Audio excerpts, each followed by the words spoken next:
and I'm Paul Trowler chairing it, and it's my great pleasure to introduce Fiona today, who's going to talk about uncertain transitions, and she tells me that she's going to focus particularly on the theoretical background to this. That's transitions from university to work, of course, which is Fiona's area, and Fiona's just completing a PhD on the doctoral program in educational research with us. So we'll have about 40-45 minutes from Fiona, and then a chance for questions and more refreshments after that. And I should also mention that, unable to contribute directly, but joining us in live stream form are four other people: Steve, Ilham, Dawn, and Nicola. So welcome to you. So Fiona. Okay, thanks very much, Paul. Yes, I'm Fiona Christie. As Paul said, I'm in my final year part-time of the PhD programme. I'm also a practising careers consultant at Salford University. So that's how I've got that approach, sort of practice, but also sort of an academic approach to the topic. So my project's still underway, so I'm not here to report lots of sort of, conclusive findings or anything. And I thought I'd use it today to just give you an outline of the rationale and the background of the research project that I'm doing.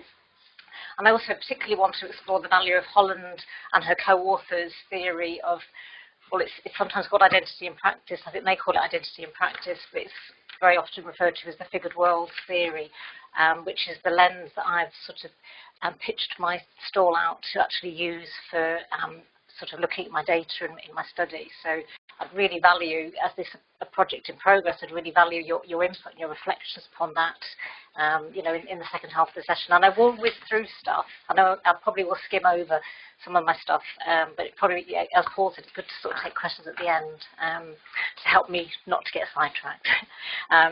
Okay, so in terms of my project, a little bit of background. These were broadly the research questions for my project when I started the thesis. So I'll let you have a little look at that, but just about the challenges graduates experience early career when they graduate, and my focus is my own institution, which is Salford. And particularly how they reflect upon early career experiences, which I'm framing and I'm calling uncertain, including things such as unemployment, underemployment.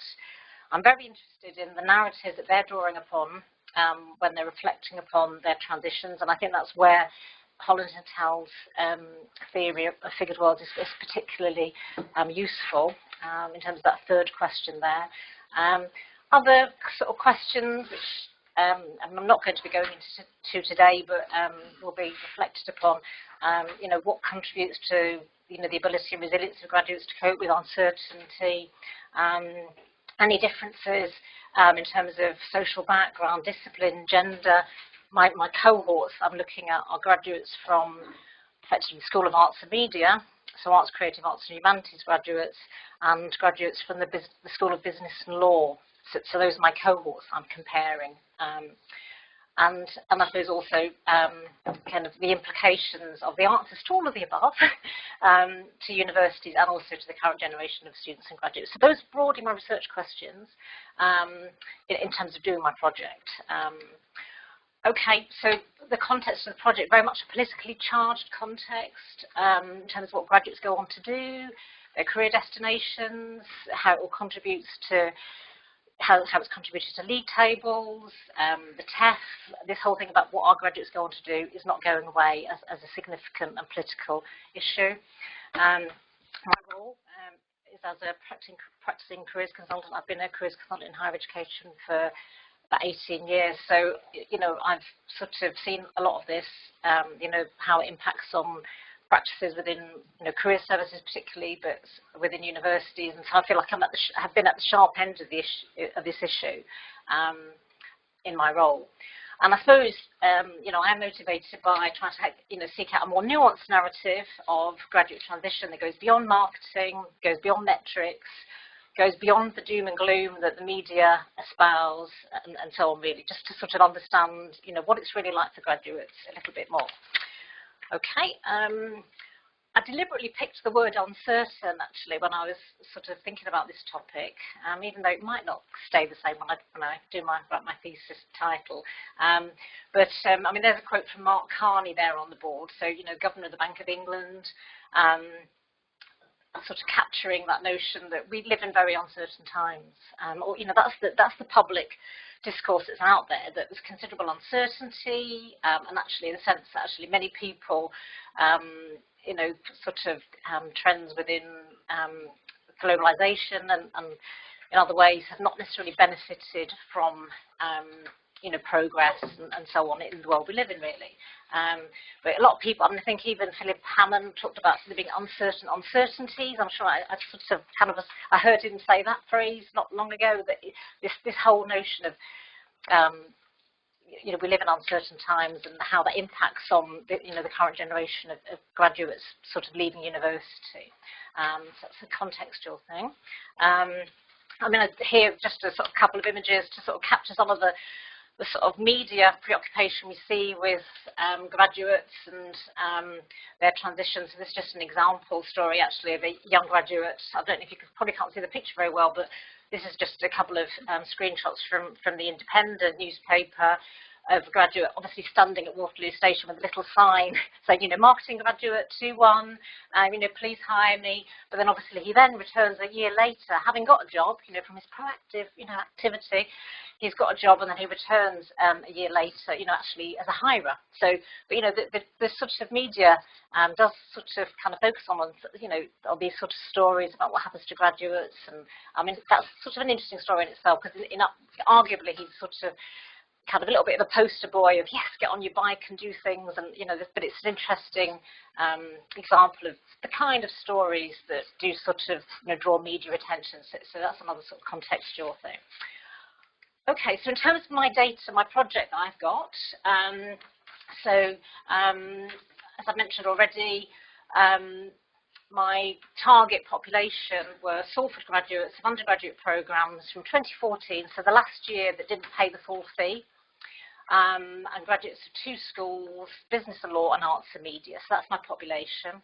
And actually I wrote to all of them from that year, inviting them to participate in the project.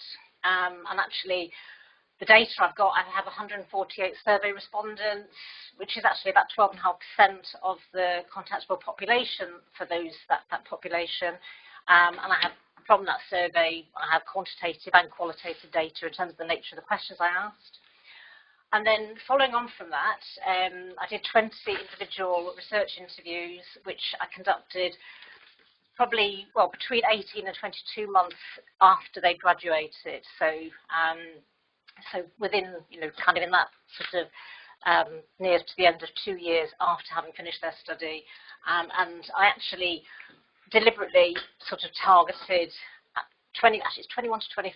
I realised when I looked at that slide earlier, but they're all young graduates, 10 women, 10 men, 14 from arts and media disciplines, because I had more from, you know, it's a bigger school of study, so that balance was appropriate. 6 from business and law, a mixed social background, mixed ethnicity, and all in possession of a good degree. But we know certainly that about 70% of graduates kind of have a 2-1 or a first. So my participants for interview, that they all just have a good degree, but that probably does capture the, you know, the large majority of graduates we do know. So that's the data I'm working with.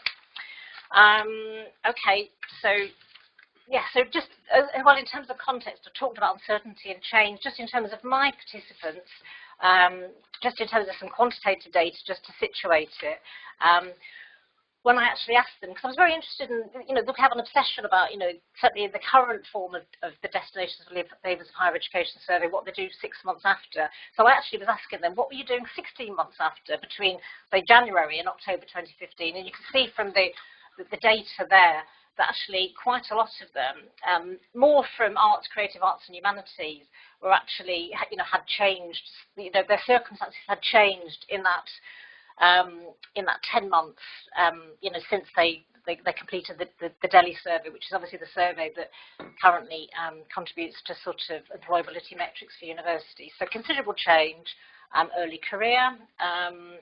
So similarly, I asked them a question about, have your career ideas changed since you graduated, actually? And even more of them would actually, you know, if you look at them, the vast majority are saying that they've, yes, their career ideas have changed since they graduated, or they've partly changed. So we know that this period, this early career period, when people finish university, even from a university such as mine, where many of them, they may have done arts, creative arts, humanities, but they will have done possibly vocationally oriented courses such as media production or graphic design or law, you know, in the case of that school of study. So we're not talking just the classic kind of people who've done history or English, you know, sort of even for courses that are very vocationally oriented, there's considerable, you know, evolution and change of ideas and circumstances early career. It's quite a normal thing. Okay, so that's another, you know, sort of contextual data. Okay, moving on to the more theoretical context, which is what I'm really going to focus on today.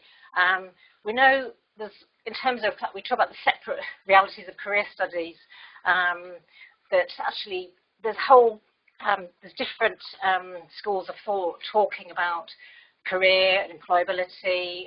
There's people writing about it from psychology, from sociology, from management, and very often these schools of thought don't actually necessarily interact with each other. There isn't really an interdisciplinary tradition. You can probably just disagree with me later.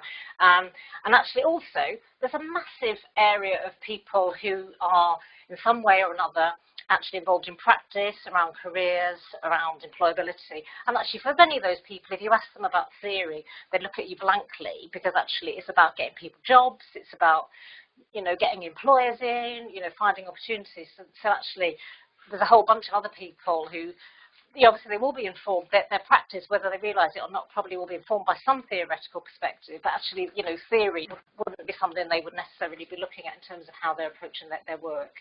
And how they're supporting graduates in transition. So, you know, there is this kind of interesting, slightly fractured context of how people think about theory around careers. Okay, so this led me to be thinking about, well, what theoretical, I'm not sure what screen to look at here, what theoretical lens shall I use for my study? And I stumbled on, in a sort of bit of serendipity, really. Okay, thanks, Rebecca. Serendipity, I stumbled on the work of Dorothy Holland and her colleagues, and the work that she'd done in this book here, Identity and Agency in Cultural World, was written in the late 90s. And they actually sort of developed what some people would call, you know, a grand theory, really, in terms of thinking about, you know, these topics, really. And are very much trying to sort of, in an anthropological, social constructionist tradition, trying to seek to reject the dichotomy between sociological and psychological, structural and individual, and they talk about culturalist and constructivist ways of thinking, really. So they were trying to, in terms of how they were looking at identity, they were trying to kind of find a way through some of the traditional dichotomies. Certainly, for me as a careers practitioner, our training is very much based into kind of psychological, you know, individualistic ways of thinking. So it was interesting to sort of draw upon this as something that would actually pay some attention to psychological issues, but also look at sociological issues too. And they endeavour to synthesise ideas from Bakhtin, Bourdieu and Vygotsky in a hybrid theory, is how they've developed it, really. So I'm going to try and explain this to you now in brief, my understanding of their theoretical hybridization. So basically, so they're drawing on these, you know, three grand men here. And really what they're doing from Bourdieu, they reshape notions of habitus into what they call history in person. And, you know, but they're particularly, you know, they're interested in issues to do with kind of improvisation and agency, but what they try to do is actually they criticise Bourdieu by saying that Bourdieu focuses too much on the big issues, and they're interested in some of the kind of local issues that affect individuals and collectives. And they also argue that against Bourdieu by saying that actually they believe that actually transformations can happen in smaller and more mundane ways, on a, you know, in more routine ways.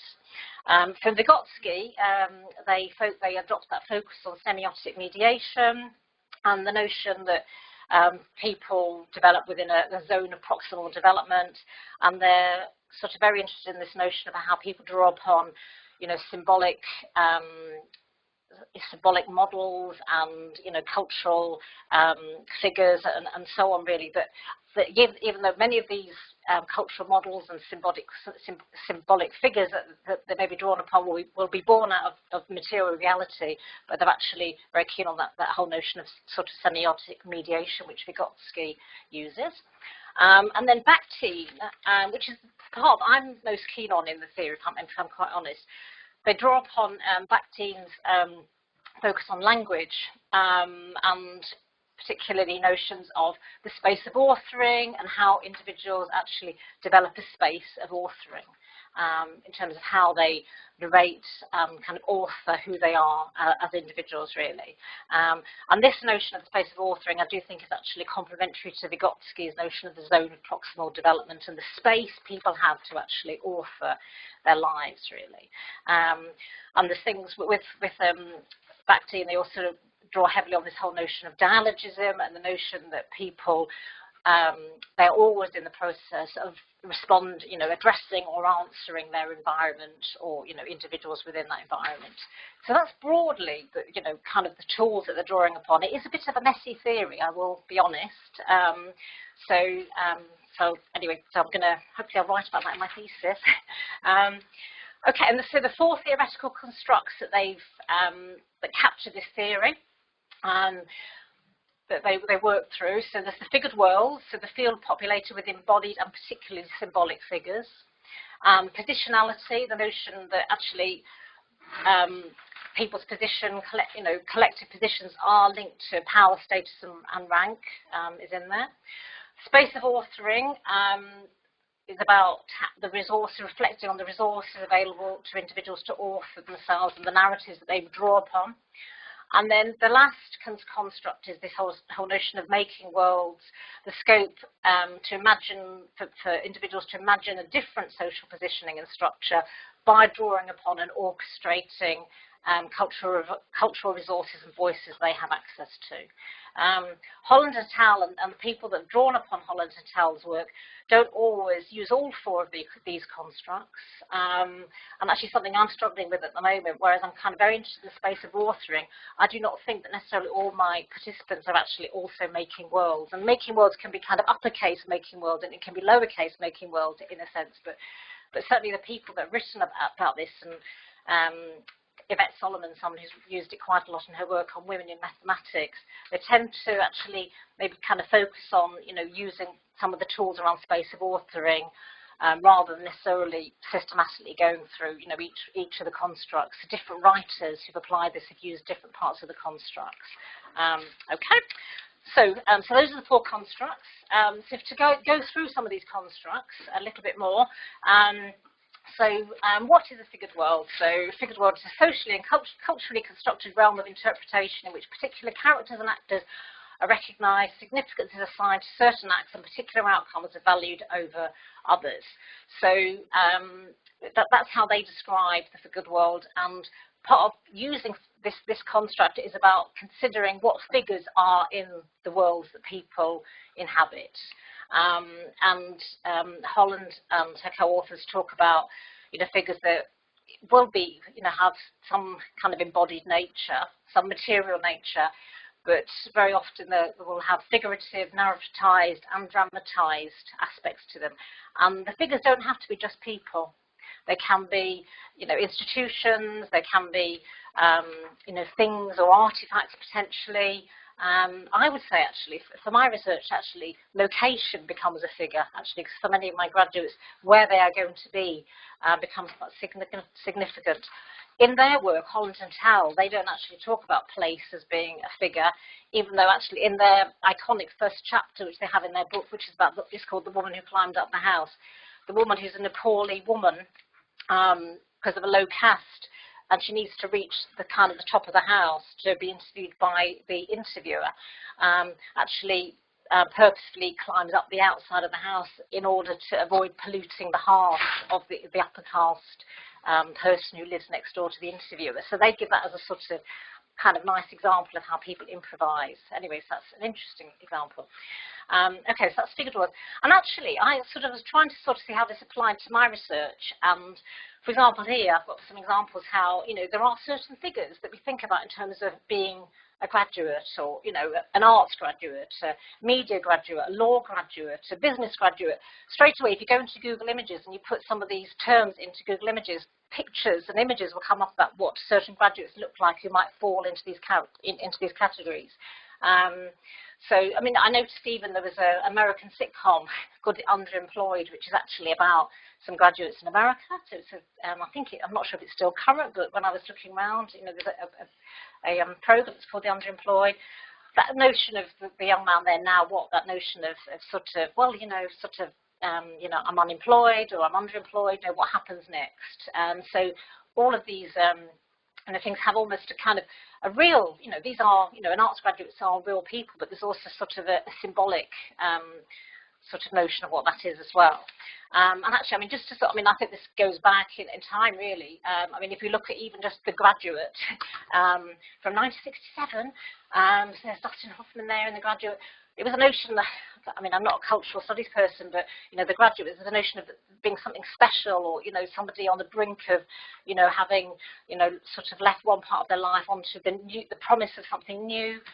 Even though obviously at that time, actually, you know, probably that story is very much about, you know, kind of, you know, sexual identity and development and stuff like that. Even though I did find a vintage poster of what you'll do after you graduate with Dustin Hoffman there from The Graduate from 1967, I think it is. And actually, I think those same questions remain for our graduates today. And actually, I mean, I sort of, my first degree was English and history, so I tend to read, but, you know, even you'll find there's books, you know, sort of, I mean, there aren't many of them that look about work and everything, but, I mean, for example, here, Alan Bissett's Pac-Man is the story of an English graduate, sort of 2008 recession, and the struggles they're experiencing, and the sort of almost leaving university, what happens now. So that notion, it's an interesting thing about how notions of what a graduate is have maybe changed. We trace it through sort of popular culture, really. Okay, so figuring of being an arts graduate. So for example, actually, here's a couple of quotes from my data here. I might as well read them out, so, you know, kind of, so for those who might not be able to see it. So, the figuring of being an arts graduate, leaving university with a performing arts degree can sometimes feel like you shouldn't have done it at all. Performing arts degrees have a bad rep for being DOS degrees, and of course this stems from the government's lack of interest in arts and culture. And then she goes on to sort of say nice things about her university. A second quote, my course provided zero preparation for any real-life experience after university. It was a fantastic music course, but completely detached from real life. So it's quite interesting how actually people are saying they've actually had quite a good experience at university, but actually they're not necessarily valuing it. And there's something there about how they're figuring, or how they're seeing how their identity is being figured in the world they live in, really. And I can sort of identify with this. I mean, I studied English and history, and I do remember people saying to me when I was at university, medics and engineers saying, what do you say to an arts graduate? Big Mac, please. There was a sort of, you know, it's a long tradition of this sort of perception. Okay, and then figures related to career identity. So just from looking through my data, sometimes how people present themselves, you know, there's these sort of kind of archetypes or types that sometimes people draw upon, which are based in reality, but you know, sometimes they draw upon these sort of ways of thinking about who they are, really. So there's some examples there. I'm not going to go through all of those, but you know, they are sort of ways of thinking that people draw upon when they talk about themselves. So, and again, I've got a couple of quotes actually from the same participant actually here. Ibrahim, who you know, graduate in English from our university, sort of how he talks about you know, his kind of experience. So I'm going to read this out. I've never felt more lost in my life. I was like I thought I was missold adulthood, like had these expectations of what things were going to be like, and if it was just a case of like you're on your own and you don't know what you're doing. And I put in brackets there consumer, because there's that, you know, that notion of missold adulthood. And actually this is what Holland and Tal encourage us to do when we're using this for analysis, actually look at when individuals are using metaphorical language or using figurative language to actually kind of, sometimes that can be quite significant in terms of reflecting upon their situation.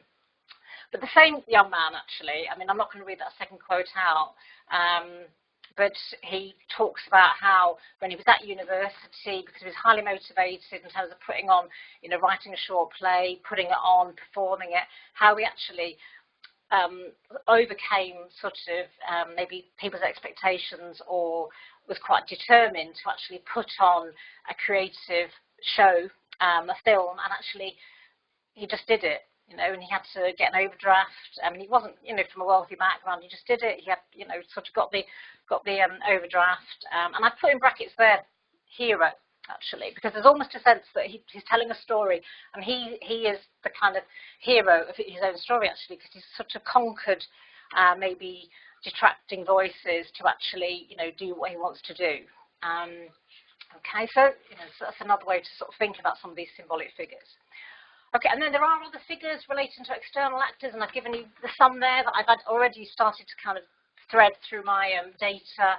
The supportive, unsupportive university, dead-end towns, more or less successful peers to compare yourself to, cheerleading or restraining family, nurturing friends, bad employers, good employers, the bureaucratic job centre, social media trolls, helpful and unhelpful careers advisors, and useful contacts. So I just wanted to mention that, you know, here are some example figures that are in that external world that our graduates are sort of navigating.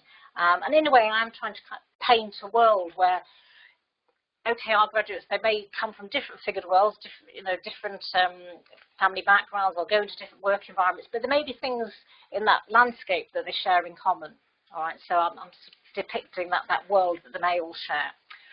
Okay, so positionality. I'm not going to dwell on positionality in this little presentation, but this is very much about that notion that sort of consider, are people aware of the position they hold in the field in terms of their rank or their gender or the social class and so on, really. And that would be something I'll be looking at in my data to reflect upon my participants, particularly the interview data, to think about have they got a sense of where they are in the field. Because actually, certainly in terms of the figured world theory, there's a strong notion that actually people do need to have a sense of where they are in how they're positioned in the field if they are going to have agency. So I'm not going to dwell on positionality. Space of authoring. This is I think probably the most relevant construct for my research in many ways, which is one that draws most heavily on Bakhtin. That notion that the world must be answered. Authorship is not a choice, but the form of the answer is not predetermined. It may be nearly automatic, as in strictly authoritarian practices, or it may be a matter of great variability. And most significant to a single person's address, authorship is a matter of orchestration, arranging the identifiable social discourses, practices that are one's resources. This is what this construct is about, is thinking, how do people, how do they author, or how do they respond to their environment? There will always be some kind of response that's going on, really. Okay, and now this is my little diagram, which I'm drawing on the theoretical ideas from that primarily come from Bakhtin. I'm not going to be able to have time to go into all of these now, but the really important ones, that notion of dialogism, which would be very important to me as a researcher, actually, because I'm, even just in terms of gathering my data, and my participants are authoring me or responding, authoring themselves to me based on knowing who I am. I'm an older woman, I'm a careers advisor, I work for their university, all that sort of stuff. But then heteroglossia is another interesting idea from Bakhtin, the notion that there are multiple voices, multiple discourses, and how do people actually sort of orchestrate and choose which ones of these discourses may be more or less important. There's also a notion, and it's quite a liberating notion as a researcher, that actually very rarely is anybody going to be unitary in what they're going to say. They may say things which actually are quite contradictory and basically conflict with one another. And actually it's recognising that happens. And interesting other things as well. There's Bakhtin talks about authoritative discourse and internally persuasive discourse. And authoritative discourse, is that notion of the word of the father. It's the dominant discourse that influences people. And then internally persuasive discourse is much more, Holland and Towell will argue that actually that's much more about where people are having to have some sort of cognitive challenge really to actually work out of the different discourses and different voices and narratives that are out there in the world, which ones do they do they support, or how do they sort of challenge the different ways of thinking that are around them really. So some interesting little tools that I can use when I'm looking at my data. And actually, just to pick one of those, you can't see it on the screen there, narratives, because of the video. But one of these little tools that I'm interested in is this whole notion of narratives. They talk about emblematic narratives as being significant in how individuals tell their stories.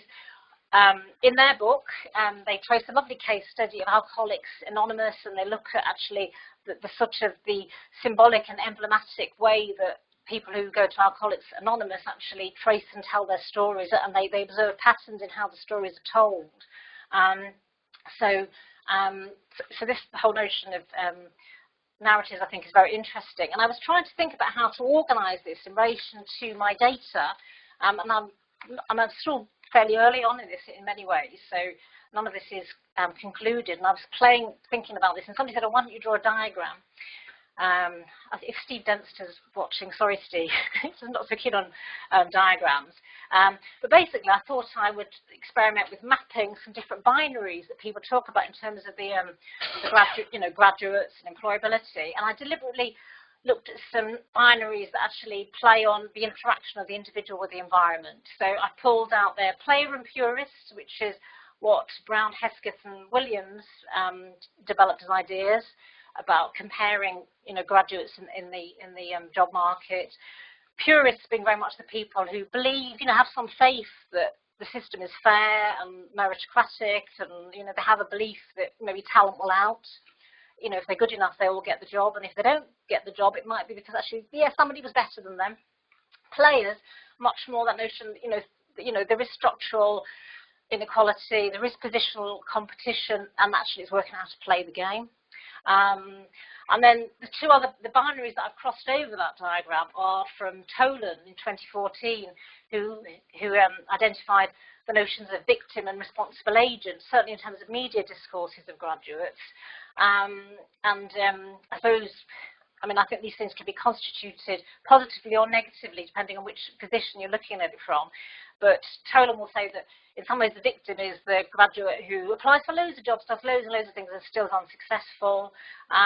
Some people might consider a negative constituent of that is that somebody may actually be more passive, but it could be actually they're quite active. They're just active and and it's not generating the outcome they want. And then they also talk about responsible agent. The notion that actually, if you've studied a course where there's an oversupply in inverted commas, and I think media studies tends to get a bit of a kicking in relation to that as a subject that there's a lot of draw to in terms of students wanting to do, but actually arguably the jobs of the job market don't necessarily match maybe the number of students who are doing media studies, saying, well, actually, if you chose to do that subject where there's maybe not so many jobs, then, it's your choice. But again, I think the responsible agent could be construed probably a little bit more positively, and certainly from the management literature, they talk about protean career orientation and people being self-directed and, values-led in terms of their approach to their career, really. So I was looking at these sort of, two pairs of binaries and mapping them across each other with a view to think, well, where would narratives fit, narratives that some of my participants may draw upon, where would they fit in this? And actually, I sort of came up with this sort of possibly sort of diagrammatic way to capture some of the narratives. Actually, so that notion of the person who's the kind of purist and responsible agent quadrant, that notion of, I believe in myself and I'm in charge of my destiny. The person who is more kind of player responsible agent quadrant, I need to work out how to play this game and to win at this game. And then the purist and the victim quadrant, it's a bit more, what have I done wrong? And then the victim and the player quadrant, you know, the rules of the game. They know the rule. They know there's competition there, but these rules of the game are against me. So I was sort of thinking about how I could map some of the narratives that, you know, I'm seeing coming out from my data, really. And actually, I've got 4 examples of some quotations which I think maybe illustrate some of this. And it's very interesting as well with some of the quotations, and I'll say this to you before I show them. It's very interesting how people do draw upon familiar phrases. We might say, oh, you know, yeah, that's a phrase that's very commonly used. And actually, sometimes when people are drawing upon phrases that are commonly used, there's something about, you know, symbolic or emblematic narratives that people draw upon in terms of how they tell their stories, really. I shall show those to you now. So, for example, here, all, you know, pseudonyms for these participants here. But they're Matthew, having studied business management, and who's, I mean, this young man, he's not been a conventional sort of business graduate because he's gone off and he's sort of working in the music business, doing sort of PR and photography and things like that. And he's sort of saying he's found something I'm passionate about, and I've always been told if you work something you enjoy, you'll never work a day in your life. So that's the sort of phrase that you've heard many people say. And arguably, I would put him in that quotation. I put him in the. I could test you all on this, but I would put him in the sort of responsible agent, sort of purist quadrant, in the sense that he's sort of, you know, he's saying, yeah, I'm kind of in charge of my life, but I'm being true to myself. Okay. Here's Rachel, law and criminology graduate. And actually, again, I'm going to pull out the quotes. I know I'm whizzing through this, so forgive me. I'm going to pull out the quotes there that are in red. You know, I want this for my future. I want to be able to provide for my children. You know, I'm the independent one in my family. She's actually somebody who actually did get a training contract when she left university to train as a lawyer, but actually left she would have been unemployed at Delhi census date. Because she'd left that training contract and then actually went for a job which was a much better paid job, kind of working as a recruitment agent, so, you know, which obviously commission-based job. So she was quite into sort of wanting to kind of make a lot of, you know, earn a high salary fast, and she didn't want to go through the full legal training, even though she started on that pathway. I would put her in the sort of player responsible agent quadrant, in the sense of actually, you know, she knows there's competition there, and she's thinking, well, you know, I'm going to take charge of this, basically.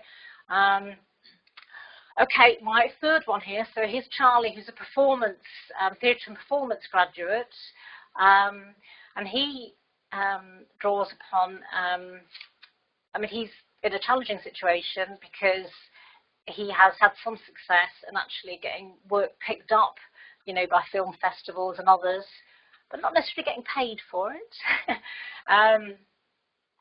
So it's all well and good me doing free work, and I'm all for it, but there's only so long you can do that before you have to say to yourself, when do I start charging for this? So, and actually it's quite interesting, people in the creative industry do talk about free work, so it's an interesting phrase that they're drawing upon, that, you know, to sort of capture the sense that actually this isn't really right, you know, I'm working for free, and how long can this go on for, really? So he's an example of somebody I would put, if I'm going to put organising my narratives, in the player, sort of victim quadrant, in the sense that I'm not completely sure whether he's happy with these words, but anyway, it's a work in progress. Because he knows that the competition is there. He knows that things are a little bit unequal. They are unequal in terms of the society that he's in. But actually, you know, he's kind of, you know, and he feels that he can't necessarily, he hasn't necessarily got the tools to compete as much as he would like. Okay. And then here's Alice, who's a media production graduate, who I've put in the more kind of victim purist quadrant, because, you know, she's much more likely to be thinking, well, you know, what have I done wrong? you know, I need to get out of my comfort zone. People look at me and they think I'm a failure. It's not necessarily that I care what other people think, but, you know, she's feeling that she's failed in some way. Even though she's an example, actually, of somebody who, I mean, outside of this quotation, she'd actually, you know, done a lot. She kind of, you know, this is an example of somebody who studied a degree, which is a vocational degree, but actually wanted to shift to doing something else. Done what she can to try to get into a position to do that through working at music festivals and so on, but actually struggling to actually, you know, get on track with a sort of what she would consider a sort of meaningful career, and also a bit stuck because of where she lives. You know, she's living in a small Yorkshire town where having to return home because she's not necessarily got the economic resources to live independently in maybe places where there may be more opportunities. And she's also somebody who, in terms of that sort of notion that, you know, there's a couple of other examples with this participant.